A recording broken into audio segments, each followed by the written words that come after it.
Now, an update to an I-Team investigation that resulted in a new Ethics Commission probe into Miami Beach City's commission. The investigation revolves around backroom deals, a Miami Beach strip club, and allegations of extortion. I-Team investigator Stephen Stock broke the story this summer. And Stephen, you've got some new information? Exactly right, Antonio. In fact, these are documents for the first time that we obtained. These transcripts of closed-door executive sessions held by some of Miami Beach City commissioners where they discuss this quid pro quo. But even with this new evidence, today in a controversial decision, the Ethics Commission deadlocked on whether to take further action in this case. This is your wife's private business that was done in executive session on the public dole. Doesn't that concern you? I'm not going to discuss it with you. For more than 18 months, Miami Beach City Commissioner Saul Gross has avoided public questions about his role in a backroom deal involving a possible payoff of private attorney fees in exchange for him hearing public city business. Today, Saul Gross faced the Miami-Dade Ethics Commission, a commission hearing that follows a CBS 4 I-Team investigation earlier this year revealing details of the backroom deal. It's all in these ethics reports and these minutes from the closed-door executive sessions of the City Commission obtained by CBS 4.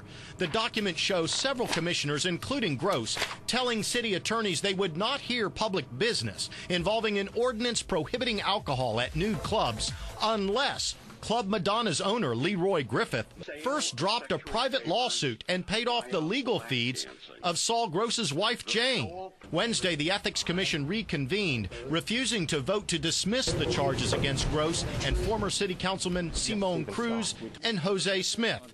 But then the commission voted 2-2 to find probable cause to take further action, and by rule, that effectively ended the matter because it was a tie. The Ethics Commission found that there was no probable cause. It's the linkage, though, there is no saying there is this no, quid pro quo. There is no linkage.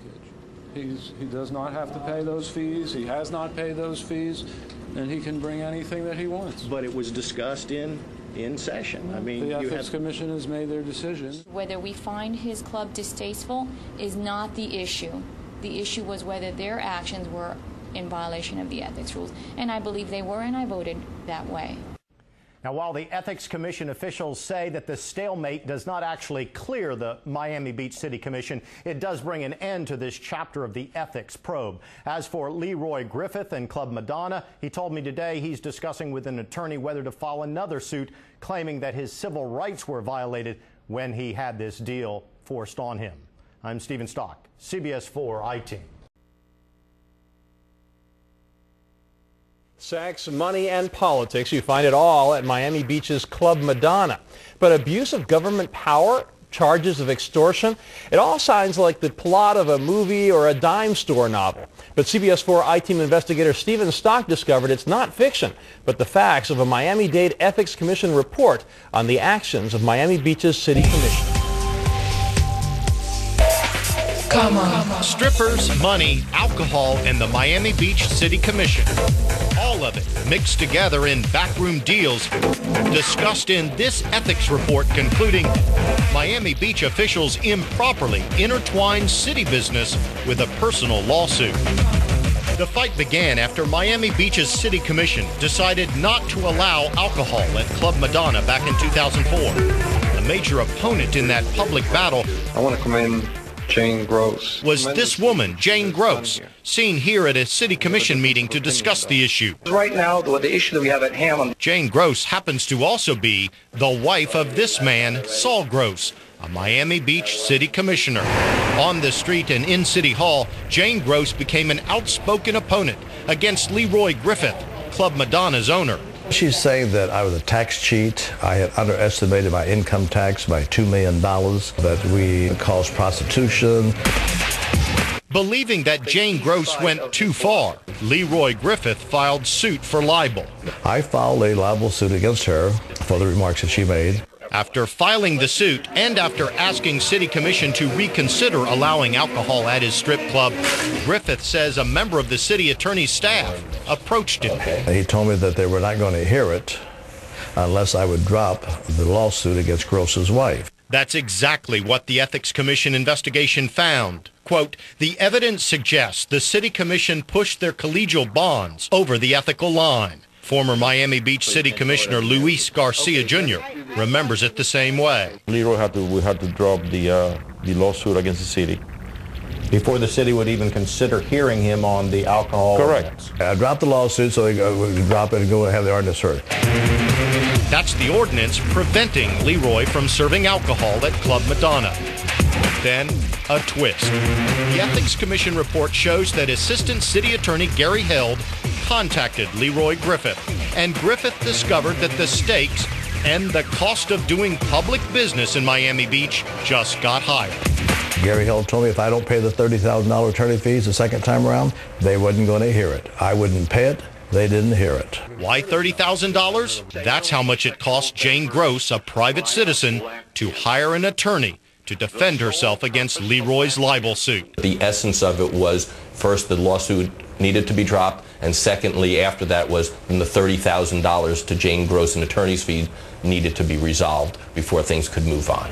Those accounts are backed up by former city commissioner, now Florida State Representative Luis Garcia Jr. It was implied that if Leroy wouldn't pay for the Gross's expenses, The city wouldn't hear his the ordinance. city wouldn't hear it, So it was implied that Leroy needed to pay those Yeah. attorney fees for Jane Gross. Correct. In excess of $30,000. Whatever the amount was. And then there's this. The Ethics Commission's report received almost no attention outside City Hall, but it raises troubling questions about the actions of these public officials. Quote, it appears very likely that Commissioner Gross, along with other city commissioners, engaged in wholly inappropriate behavior by linking and conditioning the payment of Mrs. Gross's legal fees to the settlement negotiations between Griffith and the city. I think his conclusion was that at minimum it created an appearance of impropriety. This is your wife's private business that was done in executive session on the public dole. Doesn't that concern you? I'm not going to discuss it with you. After attempts to get explanations both by telephone and email failed, the CBS 4i team tried to get answers from Commissioner Saul Gross during a lunch break at City Hall. I didn't create any linkage whatsoever, and I feel that all of my actions have been totally proper. City Attorney Jose Smith, himself a city commissioner during this fight with Leroy Griffith, agrees with Commissioner Gross's assessment. Because Mr. Griffin, on behalf of Club Madonna, linked all the issues, and the city at that time was considering an overall holistic settlement of all of the litigation. It is extortion. I mean, if somebody tells you that they're going to hear city business unless I'm paying $30,000, that's extortion. It wasn't pay the money and you'll get what you want. It was you just need to pay that money for access, which is as bothersome as anything, is because access is supposed to be there for all people. We left messages on Jane Gross's phone, but she did not return our calls for comment. The Ethics Commission did not take any action against city commissioners in Miami Beach because the commissioners acted on advice of the city attorney's office. As for Assistant City Attorney Gary Held, mentioned in our story, he would not comment about our investigation. And as always, you can go to CBS4.com to get the full story. Wow, jaw-dropping stuff here. It's unbelievable. Did he ever get his license? He didn't get his license. He didn't pay the money. He still hasn't been heard. All right. Thank you, Stephen. You bet.